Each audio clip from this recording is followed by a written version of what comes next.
Bom, então eu vou ler um texto que eu preparei para o nosso encontro.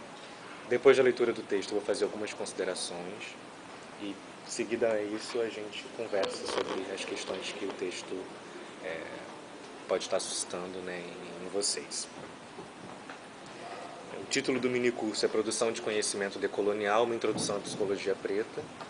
Então o texto se propõe a tanto falar um pouquinho, né, sobre a descolonização, o que seria a descolonização, e a relação da psicologia, e no caso da psicologia preta, o que seria uma psicologia preta no Brasil, né, a partir desse problema, né, dessa problemática decolonial.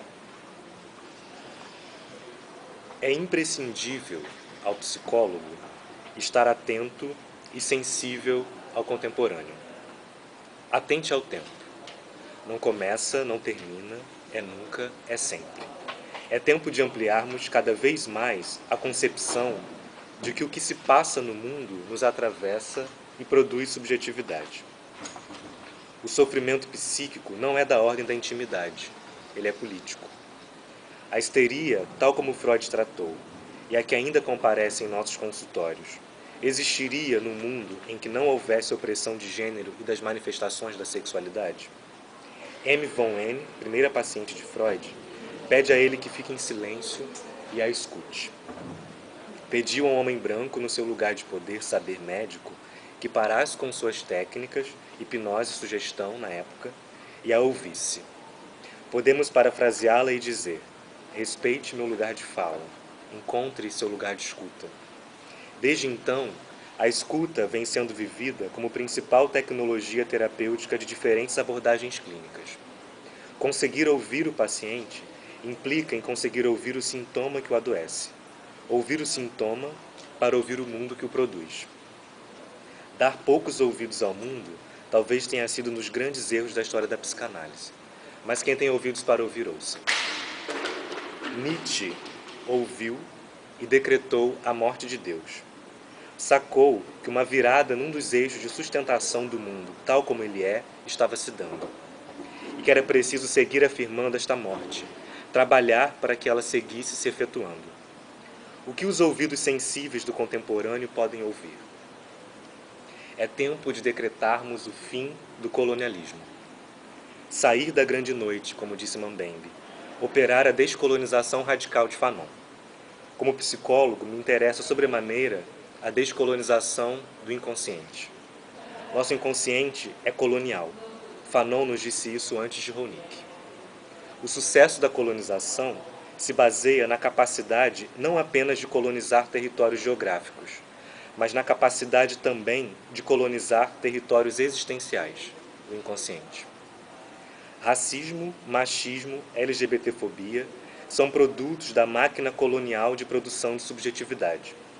Produtos que operam um corte na realidade e que dividem o mundo num arranjo que compõe quem exerce violência e quem a sofre. Opressão do branco sobre o negro, do homem sobre a mulher, do cis sobre o trans, do hétero sobre o homossexual. Este mundo, tal como o conhecemos, se funda na violência. Se a descolonização total implica a inversão da pirâmide social, esta inversão não pode se dar senão por meio do que Mombassa chamou de redistribuição da violência.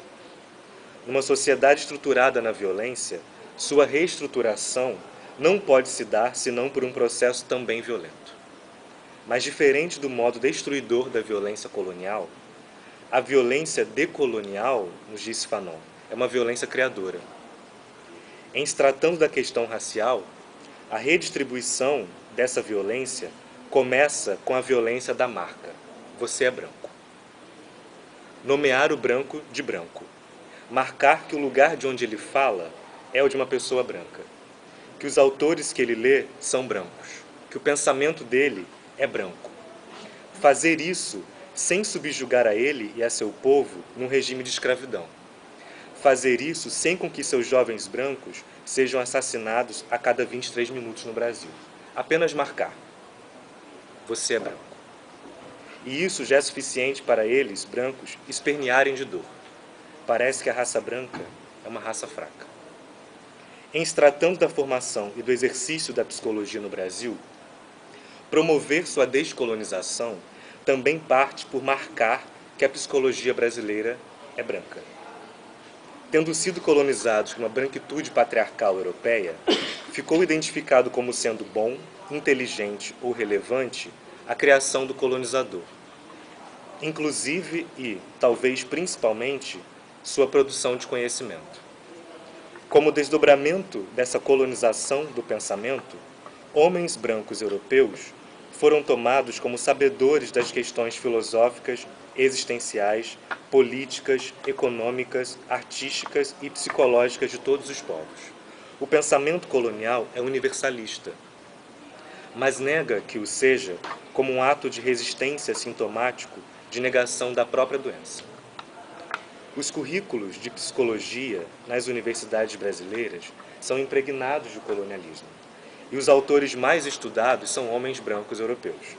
Estes autores, que são importantes na história ocidental da psicologia como ciência, e aqui me refiro à psicologia clínica, construíram conceitos para manejar com as subjetividades brancas com foco no sofrimento psíquico.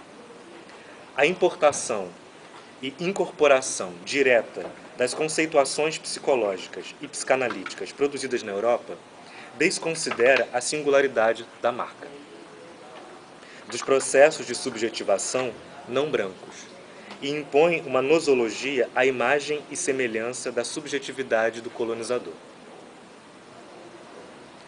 Ao limitar-se às conceituações brancas europeias sobre saúde mental e sofrimento psíquico, a psicologia brasileira deixa de contemplar e de poder tratar adequadamente 54% da população do país, que é composta por negros e negras.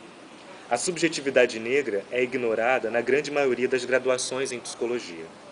E um dos efeitos diretos disso são pacientes negros serem vítimas de racismo pelos profissionais que deveriam acolhê-los e, ao mesmo tempo, sentirem que não estão sendo compreendidos em suas questões e nem escutados como pertencentes a um povo que durante mais de 300 anos foi escravizado e que somente há 130 anos foi liberto.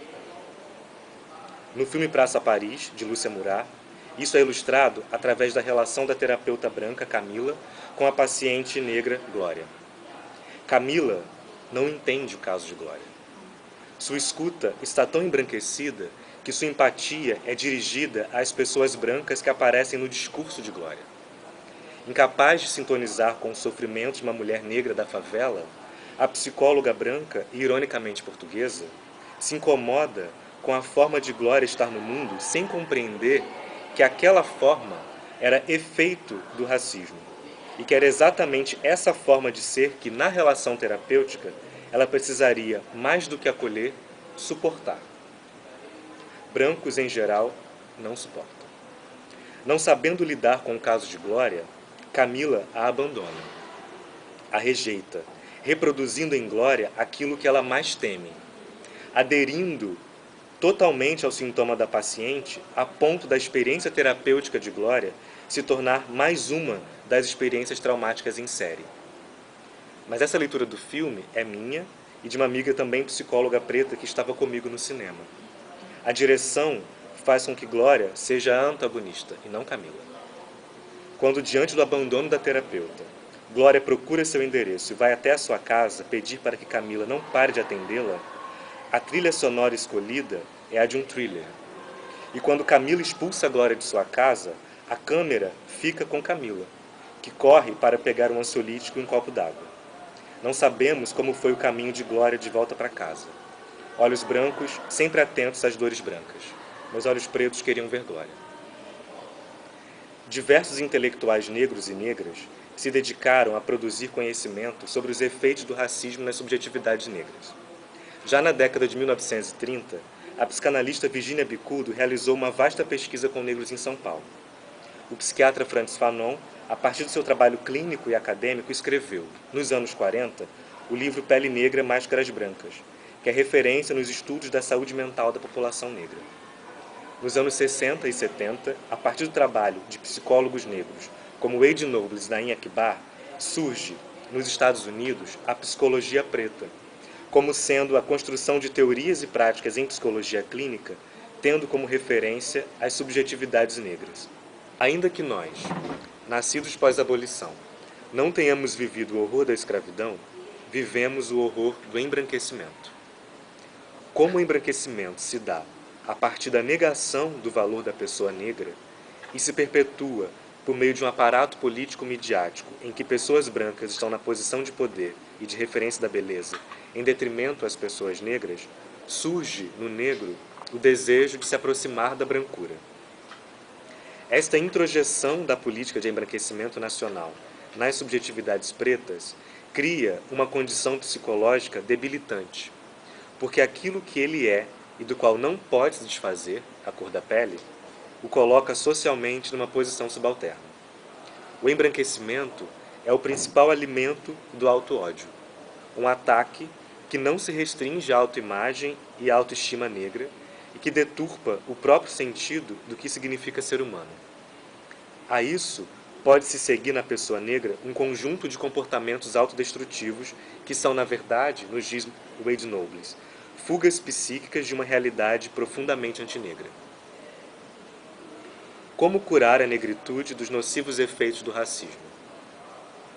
Nobles desenvolveu um conceito fundamental para a prática clínica de psicólogos pretos com pacientes pretos: pulsão palmarina. A pulsão palmarina, cujo nome faz referência a Zumbi dos Palmares, é o desejo de ser africano e livre. Livre das engrenagens coloniais que nos mantém presos a um esquema sociopolítico que nos adoece, nos mata e nos afasta da realidade do que somos, nos afasta do sentido africano do que significa ser humano. Ser humano é ser um espírito em contato constante com os poderes espirituais que habitam o invisível. É ser expressão singular da infinitude e da força do divino. Somos parte de uma totalidade cósmica e espiritual que rege o universo. Somos elementos da natureza do mundo.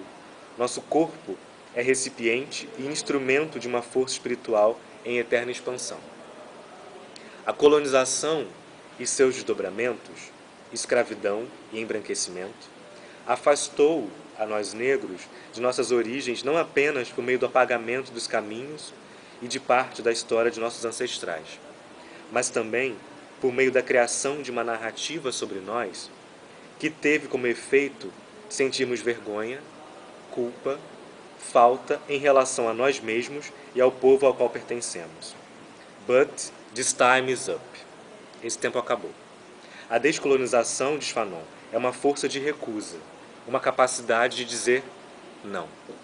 Dizemos não às narrativas brancas e hegemônicas e traçamos nossas próprias narrativas a partir do trabalho que nossos ancestrais, nossos mais velhos em vida, vêm produzindo ao longo dos séculos. Dizemos não a uma certa psicologia, branca demais para acolher e tratar dos efeitos do racismo em nossas subjetividades. Criamos uma psicologia preta e desenvolvemos ferramentas de promoção de saúde e de cura.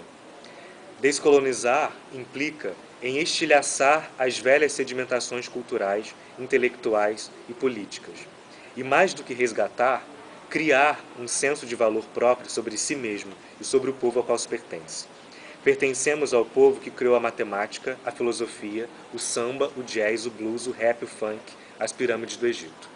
Eu sou dádiva, mas me recomendam a humildade dos enfermos, diz Fanon.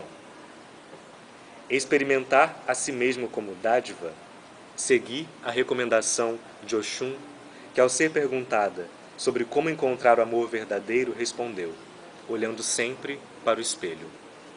O racismo produziu uma autoimagem turva, prejudicando a mais fundamental capacidade de amar, o amor próprio. Uma das direções de trabalho na psicologia preta é promover o resgate do amor por si mesmo e pelos seus. O resgate da autoestima e do senso de valor de sua história e de seu povo não são suficientes para expurgar os efeitos do racismo na subjetividade e no cotidiano dos negros e negras. Pensar que se livrar das mazelas que o racismo produz é um trabalho apenas psicológico é perder de vista toda a engrenagem social que perpetua a supremacia branca e reproduz violências aos corpos negros. Destruir o racismo implica em destruir o mundo tal como ele se encontra agora.